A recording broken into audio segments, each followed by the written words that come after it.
Hi friends, இன்றைக்கி நம்ம என்ன பார்க்க போகிறோன்னா, எங்கள் வீட்டில் ஸ்டவ் பர்னர் சரியாக எரியல.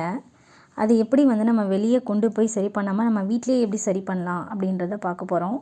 எங்கள் வீட்டில் பார்த்திங்கன்னா, பேக் சைடில் இருக்க பெரிய பர்னரும் ஃப்ரண்ட் சைடில் இருக்கிற சின்ன பர்னரும் எனக்கு சரியாக எரியல. ஏன்னா நம்ம காலையில் ஆஃபீஸ்க்கு ஸ்கூலுக்கு கிளப்பும்போது ஸ்டவ் சரியாக எரியலைன்னா செம்ம டென்ஷன் ஆகும். ஏன்னா 4 பர்னர் இருக்கும்போது 4 இதுலேயும் டக்கு டக்குன்னு வச்சு ரெடி பண்ண முடியும். ஸோ அதனால் அது எப்படி ரெடி பண்ணலான்னு பார்க்கலாம். ஃபஸ்ட்டு ஸ்டவ்வை எல்லாத்தையும் எடுத்துருங்க. பர்னர் எல்லாம் எடுத்துகிட்டு நம்ம ஸ்டாப்லர் பின் இருக்குல்ல, நம்ம ஸ்டாப்லர் பின்னை நல்லா நீட்டாக இது பண்ணிக்கோங்க. அதை மடங்கி இருக்கிறத விலக்கி விட்டு இந்த ஒரு பக்கம் மட்டும் சைடாக கொஞ்சம் வளைஞ்ச மாதிரி எடுத்துக்கோங்க.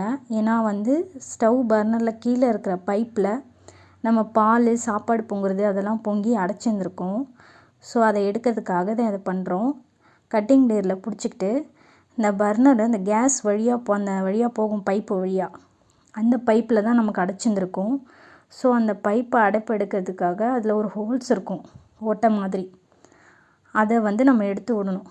அதில் ஒரு 2 வாட்டி குத்தி குத்தி எடுத்திங்கன்னா அந்த ஸ்டாப்லர் பின்னை நம்ம வளைஞ்சி வச்சுருக்கோம்ல, அது வழியாக அதை குத்தி எடுத்திங்கன்னா அந்த அடைப்பு சரியாயிடும்.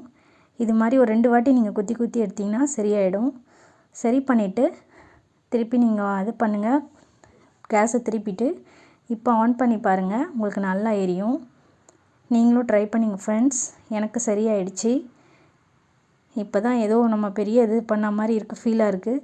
ஸோ ரொம்ப ஸ்லோவாக எரிஞ்சிட்டு இருந்துச்சு எனக்கு. இப்போ எப்படி இருக்குது பாருங்கள் ஃப்ரெண்ட்ஸ், நல்லா இருக்குது. ஸோ நீங்களும் ட்ரை பண்ணுங்கள் ஃப்ரெண்ட்ஸ். பாய். இது பண்ணும்போது ரெகுலேட்டர் கீழே ஆஃப் பண்ணிவிட்டு பண்ணுங்கள்.